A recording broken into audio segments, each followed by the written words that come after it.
2 సంవత్సరాల పాలన ముగించి ఈ 2 సంవత్సరాల్లో రాష్ట్రంలో చేసినటువంటి సంక్షేమ కార్యక్రమాలు కానీ అభివృద్ధి కార్యక్రమాలు కానీ ప్రజలకు వివరించాలనేటువంటి ఉద్దేశంతోనే ఈరోజు మన నియోజకవర్గ స్థాయిలో ఈ కార్యక్రమాన్ని ఏర్పాటు చేసుకున్నాం. ఈ మధ్యనే రాష్ట్ర స్థాయిలో గౌరవనీయులు మన ముఖ్యమంత్రి చంద్రబాబు నాయుడు గారు కానీ, పవన్ కళ్యాణ్ గారు కానీ, మాధవ్ గారి, లోకేష్ బాబు గారు కానీ ఆ కార్యక్రమాన్ని తిరుపతిలో నిర్వహించడం జరిగింది. స్థాపనలోనే కీర్తిశేషులు నందమూరి తారక రామారావు గారు ఏ రోజైతే పార్టీ స్థాపించాడో ఆ రోజే సంక్షేమానికి అర్థం చెప్పినటువంటి వ్యక్తి ఆ పార్టీ తెలుగుదేశం పార్టీ. ఈరోజు ఆ రోజు తీసుకున్నటువంటి సంక్షేమ కార్యక్రమాలే ఆ తర్వాత వచ్చినటువంటి రాజకీయ పార్టీలన్నీ కూడా కొనసాగిస్తా వచ్చాయి.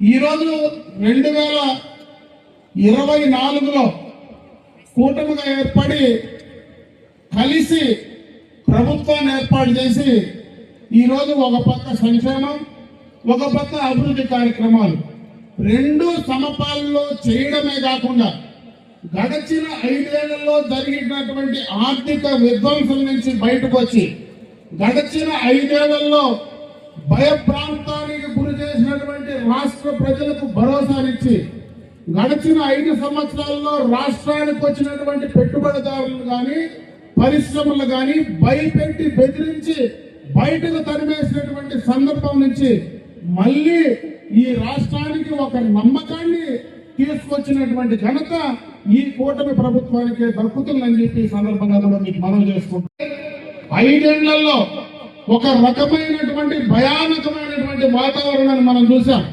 ప్రజాస్వామ్యం ఎక్కడా లేదు.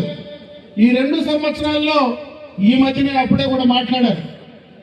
ఈరోజు ధైర్యంగా ప్రతిపక్ష పార్టీలు వెన్నుపోట కార్యక్రమాల్లో వాళ్ళకి నచ్చినటువంటి కార్యక్రమాలు రోడ్ల పైన పెట్టి చేసుకుంటా ఉన్నారు. మీకు తెలుసు, గడిచిన 5 సంవత్సరాల్లో వాళ్ళు చేసినటువంటి విధ్వంసాన్ని కనీసం మాట్లాడే ప్రయత్నం చేస్తే ఇదే ఇంట్లో నుంచి నన్ను బయట కూడా రానినటువంటి సందర్భాలు ఎన్ని ఉన్నాయో ఒకసారి గుర్తు చేసుకోమని చెప్పి సందర్భంగా అడుగుతా ఉన్నారు. ఇంట్లో నుంచి బయటకు రాకపోయినా నేను ఇంట్లో ఉన్నప్పుడే నా మీద దాదాపు 33 కేసులు ప్రజలకు సంబంధించి ప్రజల కోసం వాళ్ళు చేసేటువంటి అరాచకాలు ప్రశ్నించిన దానికి నా మీద పెట్టినటువంటి సందర్భాన్ని ఒకసారి గుర్తు చేస్తా ఉన్నా. ఎక్కువసేపు నేను మాట్లాడలేకపోతున్నా, ఎందుకంటే ఈ మధ్యన నాకు కొద్దిగా థ్రోట్ ఇన్ఫెక్షన్ వచ్చింది కాబట్టి తక్కువ సమయంలోనే 2-3 మాటల్లోనే కూడా ముగించే ప్రయత్నం చేస్తా. ఈరోజు సంక్షేమం అయితే అన్ని కార్యక్రమాలు ఏదైతే గతంలో కూటమి నాయకులు చెప్పినటువంటి మాట ప్రకారం సూపర్ 6 పథకాలు మేము అందిస్తానని చెప్పాం. ఆ సూపర్ 6 పథకాల్ని సూపర్ హిట్ చేసినటువంటి ఘనత ఈ ప్రభుత్వానికి దక్కుతుందని చెప్పి సందర్భంగా కూడా మీకు మనవి చేసుకుంటున్నా. ఇకపోతే అభివృద్ధి కార్యక్రమాల పరంగా చూస్తే ఈరోజు అమరావతి కానీ, పోలవరం కానీ, ఈరోజు రాష్ట్రానికి వచ్చేటువంటి పెట్టుబడులు కానీ, గ్రామీణ ప్రాంతాల్లో రహదారులు కానీ, నేషనల్ హైవేస్కి సంబంధించినటువంటి వాటికి కావలసినటువంటి మౌలికమైనటువంటి సదుపాయాలు కానీ, ఈరోజు తాగునీటికి సంబంధించి మన కండ్ల ముందరనే గడపనేటువంటి హంద్రీనేవా లాంటి ప్రాజెక్టులు కానీ అన్నీ కూడా ఈ 2 ఏళ్లలో బ్రహ్మాండంగా కూడా ఒక దారికి తీసుకొచ్చినటువంటి సందర్భాన్ని గుర్తు చేస్తా ఉన్నా. అదే కాకుండా ఒక పక్క సంక్షేమం, ఒక పక్క అభివృద్ధి 2 కూడా సమపాలలో ఈ యొక్క ప్రభుత్వం, ఈ యొక్క కూటమి పార్టీకి సంబంధించినటువంటి నాయకులు ముందుకు తీసుకెళ్తా ఉన్నారనేటువంటి విషయాన్ని ఇక్కడ ఉన్నటువంటి కూటమి పార్టీకి సంబంధించినటువంటి నాయకత్వం మొత్తం కూడా ప్రజల్లోకి తీసుకెళ్లాల్సింది కూడా నేను ఈ సందర్భంగా కూడా మిమ్మల్ని కోరుకుంటున్నా. ఈ రోజు 2 ఏళ్ల తర్వాత ప్రతిపక్ష పార్టీలు రోడ్డుపైకి వచ్చి వాళ్ళు గతంలో చేసినటువంటి విధ్వంసాన్ని మరి సోషల్ మీడియాలో ఈ రోజు ఏదో అన్యాయం జరిగిపోతా ఉంది, ఈ రోజు ఏదో మోసం జరిగిపోతా ఉందని మాట్లాడేటువంటి సందర్భం నుంచి మనం ప్రజలకు వివరించాల్సినటువంటి అవసరం ఉందని చెప్పి ఈ సందర్భంగా మీకు గుర్తు చేస్తా ఉన్నా. అదే ఈ మధ్యనే జగన్మోహన్ రెడ్డి గారు ఒక మాట మాట్లాడారు.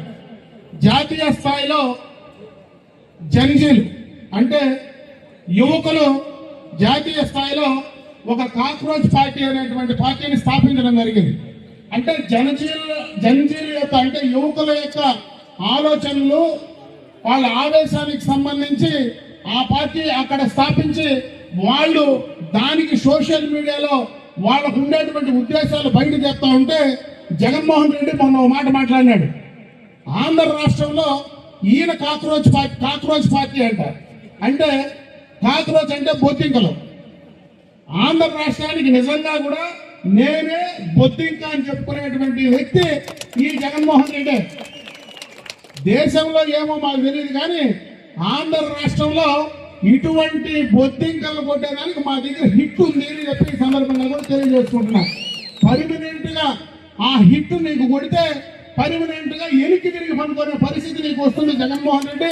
దాన్ని ఆలోచించుకోమని చెప్పి ఆ పార్టీకి సంబంధించినటువంటి నాయకులు కూడా చెప్తా ఉన్నారు.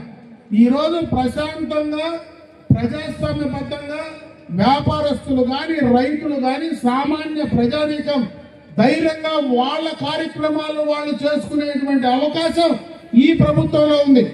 ఈరోజు నా భూమి నా చేతిలోనే ఉందని చెప్పుకునేటువంటి పరిస్థితి ఈ రోజు ఉంది. గతంలో ఎవరి ఆస్తులు కూడా వాళ్ళ చేతిలో లేవు. గతంలో వాళ్ళు సొంతంగా మరి ధైర్యంగా వాళ్ళు చేసుకునేటువంటి పరిస్థితి గత ప్రభుత్వంలో ఉన్నటువంటి సందర్భం లేదు. ఈ రోజు అందుకే కూడా సర్వేలు చేస్తే ప్రజల్లో అభివృద్ధి సంక్షేమం కంటే కూడా మేము స్వేచ్ఛగా ఈ రాష్ట్రంలో ఉండగలుగుతా ఉన్నాం, స్వేచ్ఛగా మేము ఇక్కడ మా కార్యక్రమాలు చేయగలుగుతా ఉన్నాం.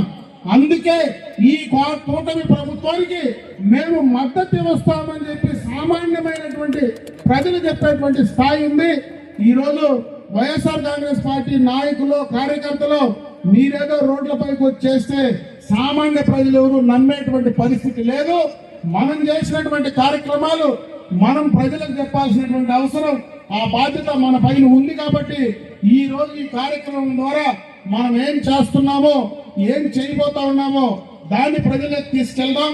ముఖ్యంగా మన నియోజకవర్గానికి సంబంధించి దాదాపు గడిచిన ప్రభుత్వంలో ఆపివేసిన పనులన్నీ దాదాపు ఎక్స్టర్నల్ ఎయిడెడ్ ప్రాజెక్ట్ కింద 137 కోట్ల రూపాయల పనులు ఆపేస్తే ఆ పనులన్నీ కూడా ఈ మధ్యనే ఒక నెలకు ముందే 100% కంప్లీట్ చేసి తార్ రోడ్లు సిమెంట్ రోడ్లు కంప్లీట్ చేసాం ఈ 2 సంవత్సరాల్లో.